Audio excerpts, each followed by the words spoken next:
ఉత్కంఠ వీడింది. జనసేన పార్టీకి చెందిన జీవీఎంసీ 64వ వార్డు కార్పొరేటర్ దల్లి గోవిందరెడ్డికే డిప్యూటీ మేయర్ పదవి ఖరారైంది.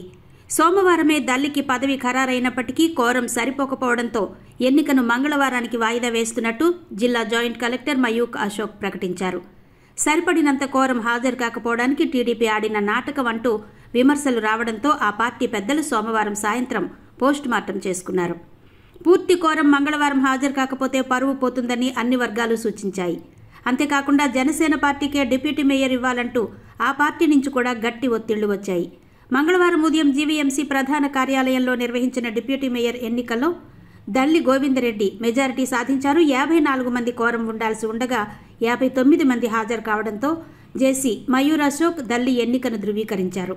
దీంతో జనసేన పార్టీలో ఆనందోత్సాహాలు వెల్లివిరిశాయి. విశాఖ డిప్యూటీ మేయర్గా జనసేన పార్టీకి చెందిన దల్లి గోవిందరెడ్డి ఎన్నికయ్యారు. కూటమి ప్రతిపాదించిన 64వ వార్డుకు చెందిన కార్పొరేటర్ దల్లిని ఏకగ్రీవంగా ఎన్నికైనట్టు ప్రకటించారు. దీంతో మంగళవారం దల్లి గోవిందరెడ్డి డిప్యూటీ మేయర్గా ప్రమాణ స్వీకారం చేశారు.